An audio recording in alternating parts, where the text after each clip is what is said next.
Saudi scholar confirms the point. من كتبه أنه يكفر المسلمين، إنما يكفر من كفره الله ورسوله وأجمع المسلمون على تكفيره، أما أنه يستقل بمسألة ويكفر فيها. In 1744, Abd al-Wahhab secured a pact with Muhammad ibn al-Saud, the founder of the first Saudi dynasty in Arabia. As the Ottoman Empire dissolved in the early 20th century, the al-Saud family was able to crystallize its power across both regions of what was then Najd and the Kingdom of Hijaz, and with the help of the British was able to create the Kingdom of Saudi Arabia in 1932. The initial agreement has been described as a political religious pact based on the purification of Islamic practices from popular religion, and an emphasis on strict monotheism. The Saud family has maintained its role of political and military leadership in the modern-day Kingdom of Saudi Arabia, with the descendants of Ibn Abdul Wahhab continuing to serve as religious advisors. إنما سعينا إن شاء الله فيما يظهر الحق ويعلو والأباطيل. من تأمل الشيخ وتدبرها وقرأ كتبه رأى حقا أن هذه دعوة صالحة موافقة للكتاب والسنة، وأن الله جل وعلا هيأ لها الإمام محمد سعود وأولاده فحموا هذه الدعوة وقاموا بها ونصروها وأيدوها. But many feel that this is exclusionary towards other schools of thought. If you read his writings and you go over his textbooks, if you have chosen to reject my teachings, then you have essentially chosen to reject Islam. So what is Wahhabism? Wahhabism is named after its founder, 18th century theologian Muhammad bin Abd al-Wahhab. He was born in 1703 in the city of Al-Uyayna to a family of clerics in a region of Arabia called Najd, about 70 kilometers northwest of Riyadh, the capital of modern-day Saudi Arabia.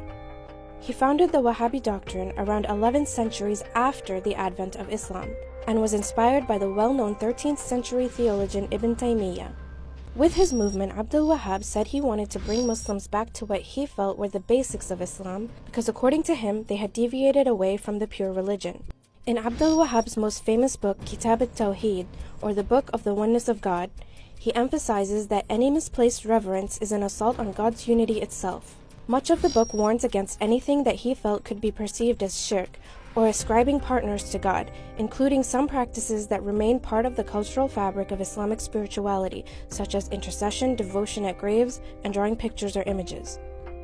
Abdul Wahhab's followers and his supporters say that Muslims had strayed so badly from the pure teachings of Islam that they started, deifying trees and saintly figures and so on and so forth. Abdul Wahhab's opponents say that there was nothing like that, that these people basically accuse good Muslims of being fallen Muslims.